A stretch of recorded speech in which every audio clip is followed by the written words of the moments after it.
हरि ओम। वेद प्रेमियों, सुधी श्रोताओं, सौभाग्य का विषय है कि संप्रति ऋग्वेद के प्रथम मंडल के 20वें सूक्त के 5वें मंत्र की व्याख्या की प्रस्तुति होने जा रही है। इस मंत्र में गायत्री छंद है, मंत्र दृष्टा ऋषि है मेधातिथि कांड और देवता है ऋभुगण। विषय है शीर्षक रूप में इंद्रादि महान देवों के साथ ऋभुओं का सोमपान। मंत्र इस प्रकार से है। समवो मदासो अगमतेन्द्रेण मरुत्वता आदित्येभिश्च राजभिः। और शब्दार्थ देखें।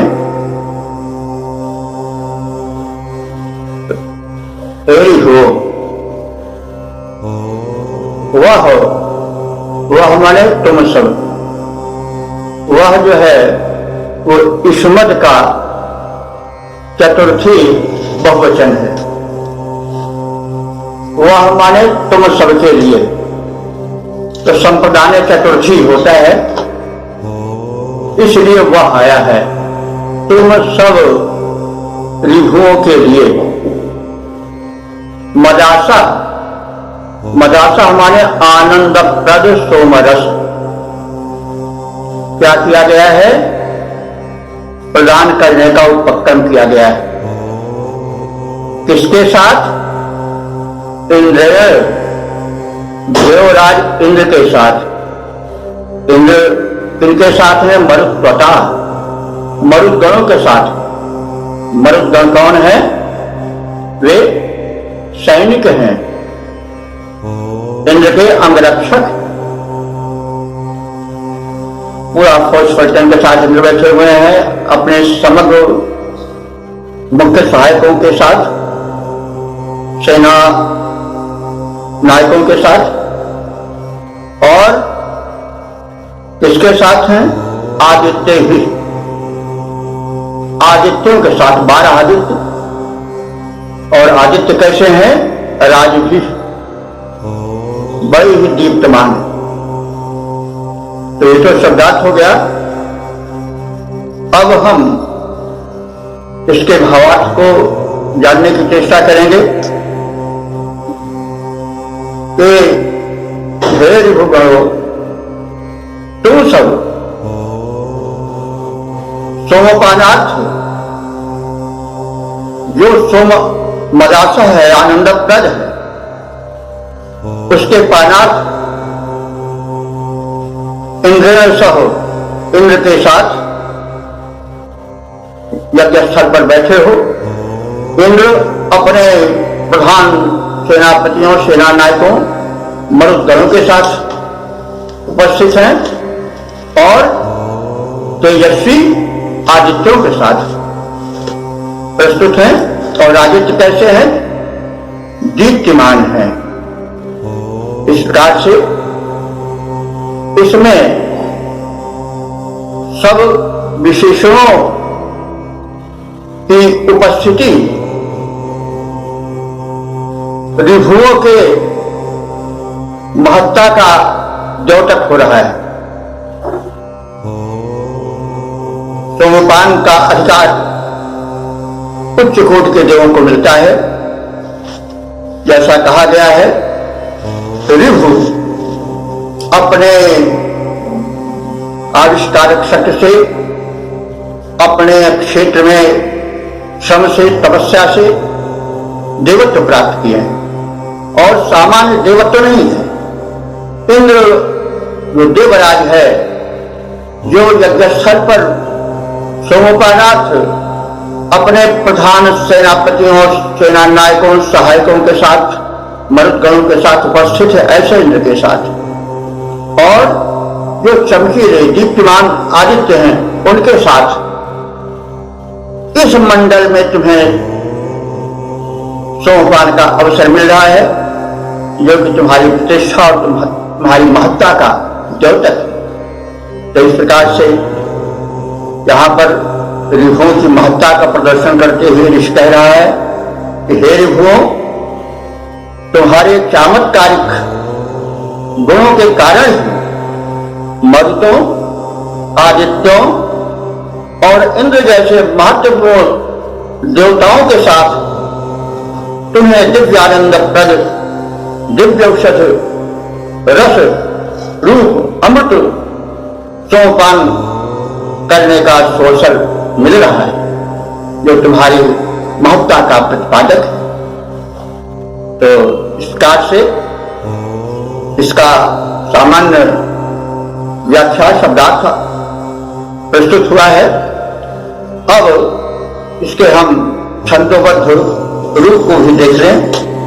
हे ऋभुगण तुम इतने महान, हे ऋभुगण तुम इतने महान, तुम में चमत्कारिक गुणगण, तुम में चमत्कारिक गुणगण विलसित हैं, जो इतने प्रधान हैं, आकर्षण के केंद्र बने, देते हैं तुमको प्रचुर मान।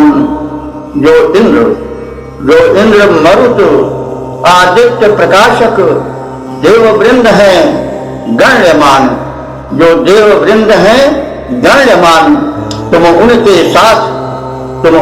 साथ उसी से अधिकृत सोम पान करते महान। हे ऋभुगण तुम इतने प्रधान, हे ऋभुगण तुम इतने महान।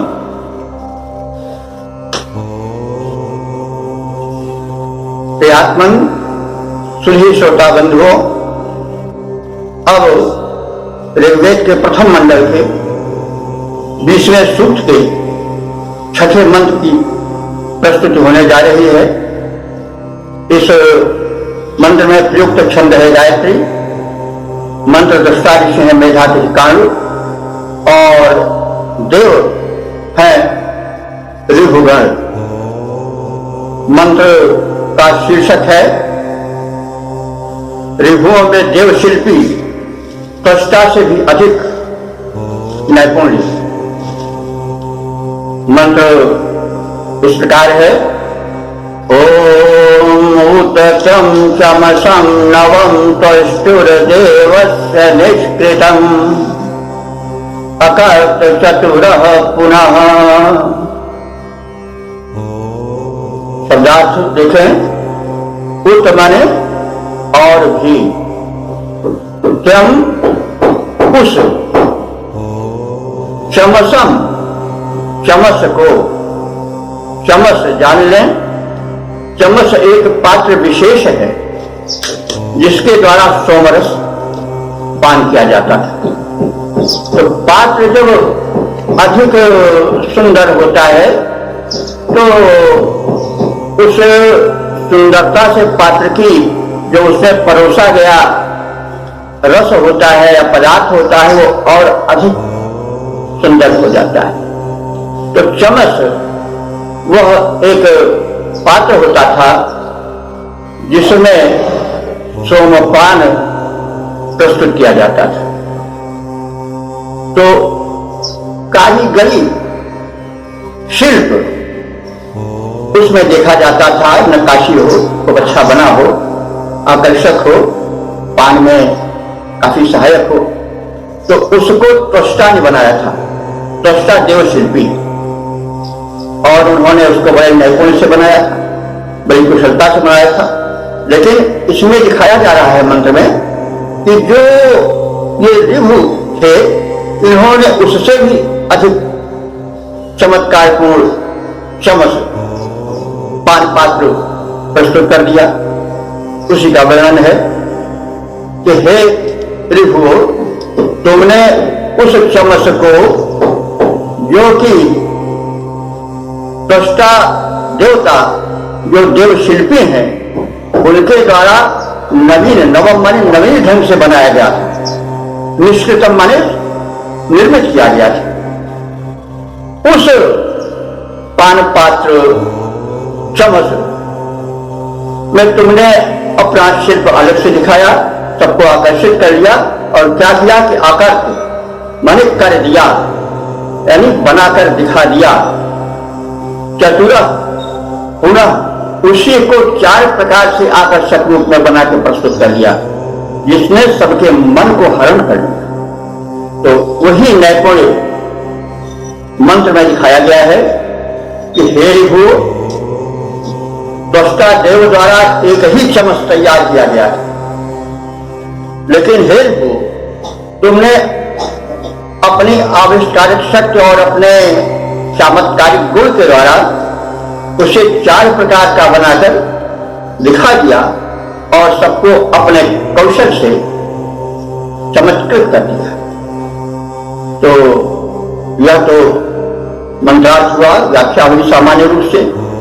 इसमें रिभुओं के कला नैपुण्य को प्रदर्शित किया गया है और जो देवशिल्पी त्वष्टा थे उनसे बढ़ चढ़ कर बताया गया है। और यह गुण क्या है, उनके देवत्व प्राप्ति की। तो देवत्व प्राप्ति सरल नहीं होती है, बड़ी तपस्या से मिलती है।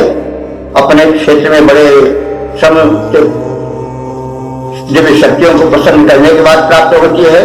तो स्थान रिभुओं ने प्राप्त किया, तो इसको प्रदर्शित किया जा रहा है। और भाव यह भी प्रकट करना चाहता है कि हे मनुष्य, तुम भी इस प्रकार से श्रमशील बनो, अपने क्षेत्र में इतनी उन्नति करो, इतनी कलाकारिता और इतनी चमत्कारिता दिखाओ कि तुम भी देवत्व प्राप्त कर लो।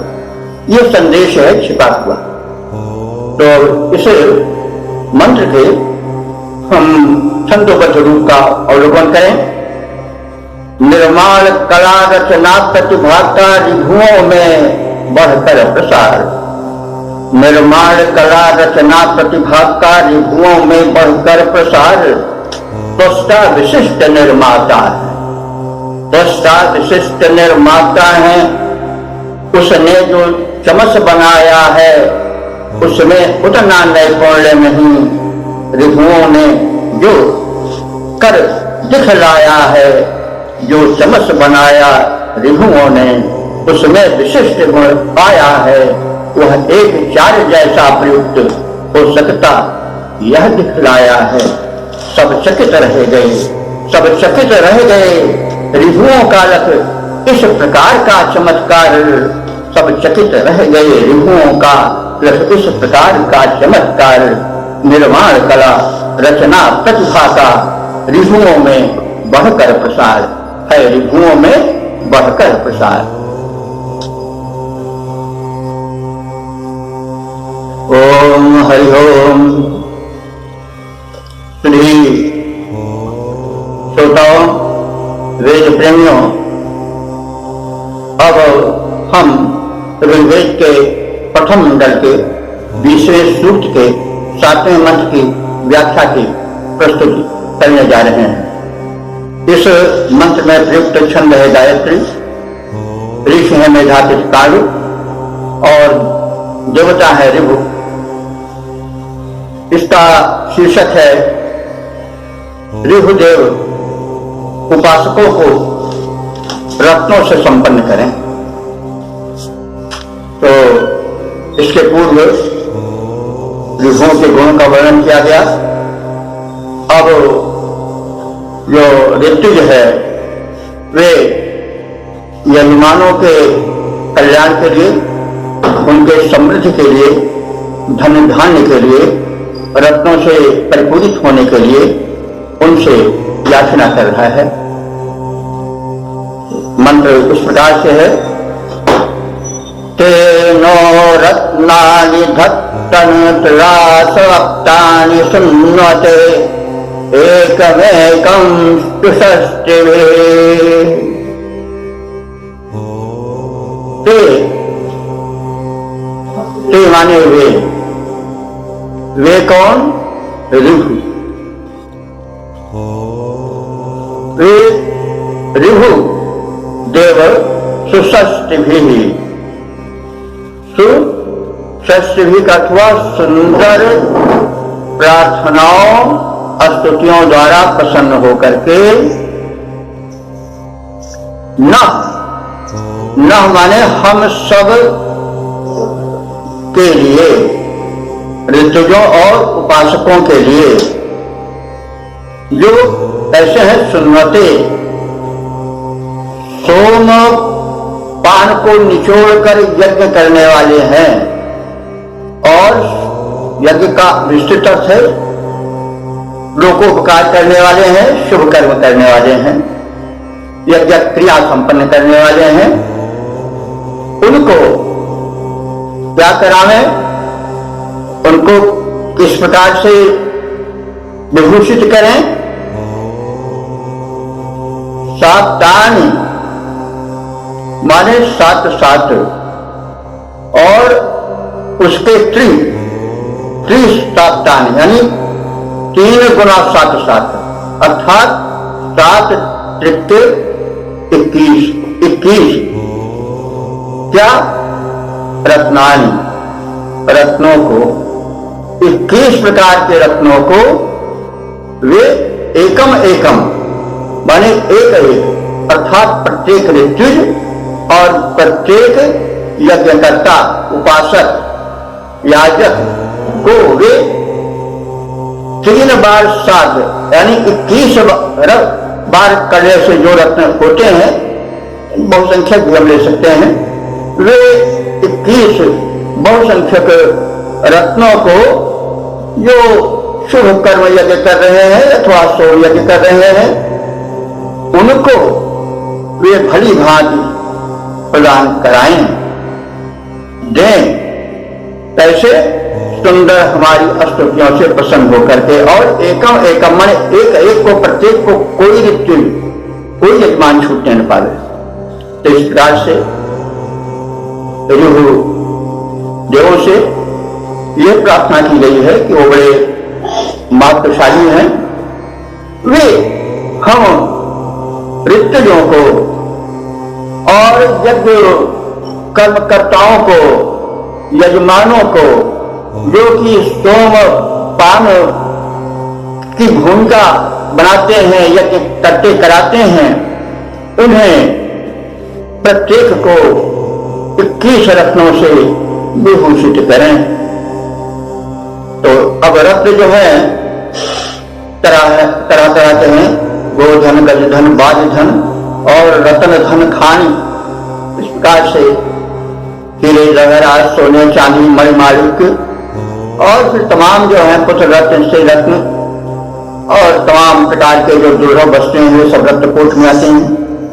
उन सब से परिपूर्ण करें, संपन्न करें उन लोगों को जो यज्ञ करा रहे हैं, जो शुभ कर्म करा रहे हैं, जो ऋतुज हैं, समय समय पर शुभ कर्म कराते हैं, प्रेरणा करते हैं, और वे जो शुभ कर्म यज्ञ में सम्मिलित होते हैं और उसके लिए सामग्रियां एकत्र करते हैं, भूमिकाएं बनाते हैं, श्रम करते हैं, उन सब में एक एक को 21 प्रकार के रत्नों से हे देव तुम विभूषित करो। तो इस प्रकार से हम इसको देख सकते हैं कि वे ऋभुगण शोभन स्तुतियों से प्रसन्न होकर शुभ कर्मानुष्ठान करने वाले हमारे ऋतुजों को, यजमानों को, हमारे शुभ कर्म के प्रेरकों को, उनमें से प्रत्येक को एक एक को 21 रत्नों से संपन्न करें। मणिमाणिक की, हीरे मोती, जवाहरात, सुवर्ण आदि, इसके अतिरिक्त विद्याधन, बुद्धधन, गोधन, दलधन, बालधन और जो स्त्री रत्न, पुत्र रत्न आदि जितने भी रत्न हैं, जितने भी सर्वोत्तम वस्तुएं हैं, जो रत्न तुल्य हैं, उन समस्त उपलब्धियों से हम ऋतुजों को, हम उपासकों को ऋभुदेव भरपूर कर दें। तो यह प्रार्थना प्रस्तुत की गई। अब इसका छंदोबद्ध रूप इस प्रकार से प्रस्तुत किया जा रहा है। शोभन स्तुतियों से प्रसन्न, शोभन स्तुतियों से प्रसन्न ऋभुगण उनको संपन्न करें, ऋभुगण उनको संपन्न करें। शुभ कर्मों के संचालक जो, शुभ कर्मों के संचालक जो यज्ञानुष्ठान कराते हैं, जो ऋतु हैं, हर ऋतुओं में प्रेरक बन करके आते हैं। सत्कर्म कराने वाले उनमें से प्रत्येक पुरोधा को जो कर्म क्षेत्र में आगे हैं, उन धर्म क्षेत्र के योद्धा को बहुविध रत्नों द्वारा भगवान कृपया उन सबके भवन भरे। बहुविध रत्नों के द्वारा भगवान कृपया उन सबके भवन भरे। शोभन स्तुतियों से प्रसन्न रिभुगण उनको संपन्न करें, रिभुगण सबको संपन्न करें। ओम हरि ओम तत्सत्। सुधीर श्रोताओं, वेद प्रेमियों, संप्रति ऋग्वेद के प्रथम मंडल के 20वें सूक्त के 8वें मंत्र की प्रस्तुति होने जा रही है। इस मंत्र में गायत्री छंद का प्रयोग है। मंत्र दृष्टा ऋषि है मेधातिष्ठान और देवता है ऋभुगण। शीर्षक है ऋभुओं की महत्ता ने उन्हें यज्ञ भाग पाने के योग्य बनाया। मंत्र इस प्रकार से है। अधारयन्त बन्धयो भजन्त सुकृत्या भागं देवेषु यज्ञम्। ओम अधारयन्त बन्धयो। अब हम शब्दार्थ देखें और कर्ता पहले ढूंढें। बन्धयः, कर्ता बन्धयः है। वन्य का तो प्रचलित अर्थ है अग्नि, लेकिन कभी कभी केवल उपमान को कह करके ही उपमेय का अर्थ समझ लिया जाता है। जैसे शेर आ गया तो शेर के तुल्य बलवान पुरुष नहीं आ गया, शेर आ गया, इससे हम पूरा अर्थ जब कर देते हैं। तो ऐसे बन्धया माने आग्नि तुल्य तेजस्वी, ये विशेषण है ऋभु का। ऋभु जो है कैसे है? बन्धया आग्नि तुल्य तेजस्वी है। तब त्याग किया तो तपस्वी हो ही जाएंगे। वे तपस्वी कैसे बने? सुकृत्या, अपने श्रेष्ठ कुशल कर्मों द्वारा। और उसका परिणाम क्या हुआ? यज्ञम। यज्ञम माने यज्ञ के मध्य, यज्ञ कर्मों में देवेषु, देवों के मध्य भागम यानी यज्ञ के भाग को पाने के योग्य बने और उसे अधारयंत, उसे धारण किए, उसका उपभोग किए, उसको स्वीकार किए और अभजंत, उसका विधिवत सेवन किए। तो उसका अर्थ यह हुआ कि अग्निवत तेजस्वी ऋभुओं ने अपने उत्तम कार्यों से देवत्व प्राप्त किया, देवों में स्थान पाया और उनके मध्य दुर्लभ यज्ञ भाग पा करके उसका सेवन किया। तो इस प्रकार से ऋभुओं की महिमा का उद्घाटन हुआ है। ऋभु जो है वो शिल्पी हैं, वैज्ञानिक हैं, आविष्कारक हैं और अपने क्षेत्र में तप करने वाले हैं, यानी श्रम करके कठिन लगन से कार्य करने वाले हैं। उसका प्रतिफल उनको मिला। तो इस प्रकार से इसका भावार्थ और संक्षिप्त व्याख्या का प्रस्तुतिकरण हो गया। इसके हम छंदोबद्ध रूप को देखें। ऋभु अग्नि सदृश तेजस्वी हैं। ऋभु अग्नि सदृश तेजस्वी हैं, मेधावी तप बलधारी हैं, शिल्पी वैज्ञानिक भारी हैं। शिल्पी वैज्ञानिक भारी हैं, निज तपोनिष्ठ जीवन से सत्कर्मों के द्वारा वे अपने ये मनुष्य कोटि से उड़ करके देवत्व प्राप्त कर अमर बने, देवों में प्राप्त स्थान बन गए, यज्ञ भाग अधिकारी हैं। ऋभु अग्नि सदृश तेजस्वी हैं, मेधावी तपबल धारी हैं, मेधावी तपबल धारी। बंधु, अब हम इस सूक्त के अंतिम 8वें मंत्र की व्याख्या के पश्चात इस सूक्त के सार को समझें। यह सूक्त बड़े महत्व का है, कम से कम हम मनुष्यों के लिए प्रेरक। शायर का मत है और ठीक भी है कि ऋभु पहले मनुष्य थे, लेकिन उन्होंने अपने क्षेत्र में, आविष्कार के क्षेत्र में, विज्ञान के क्षेत्र में इतने लगन से काम किया, तप किया कि वे बड़े कुशल निकल गए और बढ़ करके देवत्व प्राप्त किए। इस प्रकार से हम मनुष्यों की भी शिक्षा है कि हम भी अपने अपने क्षेत्र में, बहुत कर्म क्षेत्र है, उसमें लगन से, ईमानदारी से, निष्ठा से इस प्रकार से संलग्न हो जाएं कि एक दिन देवत्व को प्राप्त कर जाएं। तो यह तो स्पष्ट संदेश है। इसके बाद हम देख लें जो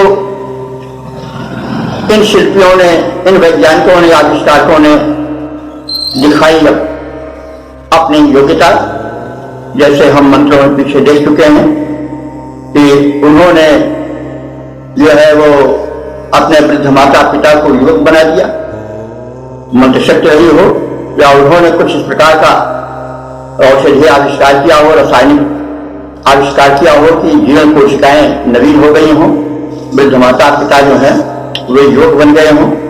उन्होंने जो इंद्र, उस मतलब देवमंडल के श्रेष्ठ है, उनके लिए ऐसे 2 घोड़े बनाए जो कि मनोवेग से चलते थे और मन के अनुसार चलते थे।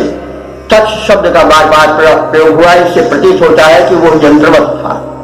उन्होंने कुछ ऐसा यंत्र बना कर दिया जो कि संकेत मात्र से, कमांड मात्र से चलने लगता था और अपने गंतव्य तक पहुंचा देता था।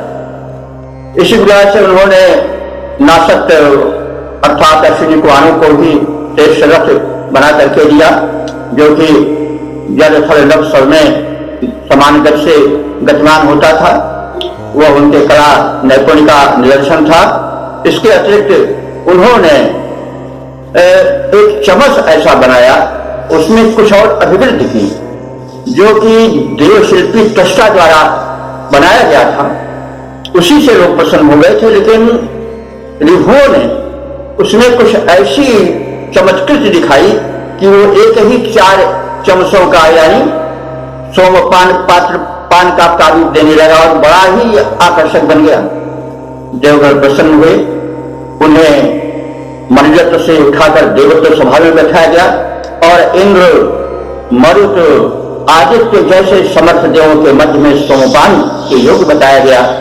और ऐसे देवों से मनुष्यों ने प्रेरणा लेकर के ऋषि के माध्यम से ये बात बताई, परमात्मा ने संदेश दिया कि हे मनुष्यों, तुम भी जो है इसी प्रकार से अपने अपने क्षेत्र में कौशल दिखाओ, निपुणता दिखाओ, ईमानदारी से कार्य करो और देवत्व की उपलब्धि करो। ये संदेश इसमें है। और ये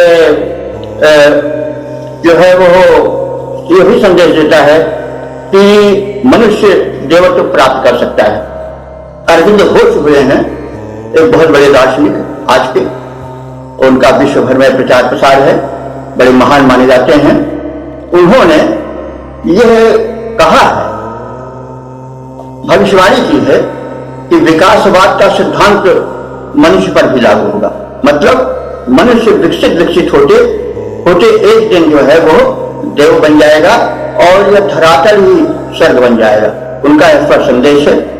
वैदिक ऋषियों के संदेश उनके हृदय में उतर आए और उन्होंने घोषित किया कि युग क्षरित नहीं हो रहा है, युग नीचे नहीं जा रहा है। जैसे तमाम लोग कहते हैं भैया कलयुग आ गया, अब तो बड़ा मुश्किल है, अब तो सब पतन होता जाएगा, ऐसी बात नहीं है। वो आशावान, वैदिक ऋषि भी आशावान है, वो कभी निराश नहीं होता है। वैदिक ऋषियों ने कहा, वही अरविंद घोष जी भी कह रहे हैं कि एक दिन धरती पर ही स्वर्ग उतरेगा और विकसित होते होते ये मानव जो है वो देव बन जाएगा। तो भगवान करें उनकी वाणी सफल हो, उस दार्शनिक का यह उद्घोष उतरे धरती पर सार्थक हो। तो इस प्रकार से मनुष्य में देवत्व की प्राप्ति संभव है। लेकिन एक बात को और स्मरण रखने की है कि शक्ति का आ जाना ही पर्याप्त नहीं है, मानवत्व का विकास भी प्राप्त आवश्यक है। ये हम देख चुके हैं कि शक्तिशाली, त्यागी, तपस्वी दोनों होते थे, सुर भी होते थे, असुर भी होते थे। लेकिन दृष्टिकोण में अंतर था कि असुर जो है वो संहारक विचार से युक्त थे, वे जो थे वो नकारात्मक विचारों से युक्त थे, इसलिए उनकी जो तपस्या, उनका जो सत्यार्जन है वो लोक पीड़क बनकर के आया, इसलिए वो निंदित हुए। यद्यप रक्ष से राक्षस होना रक्ष धातु है, पहले वो रक्षा करने में रहते हुए लेकिन आगे बिगड़ भी जाता है तो राक्षस कहलाए हैं। तो इस प्रकार से जो शक्तियां तप द्वारा अर्जित की जाएं वे आसुरी न बने, वे सकारात्मक रुख लिए हुए सूरी हों, यानी श्रेष्ठ हों। क्या कमी तुम्हें है त्रिभुवन में, यदि बने रह सको तुम मानो। बस विज्ञान ज्ञान का अन्वेषण, सब एक एक सब में प्रकाश। क्या कमी तुम्हें है त्रिभुवन में, यदि बने रह सको तुम मानो। पंत जी की ये पंक्तियां हैं।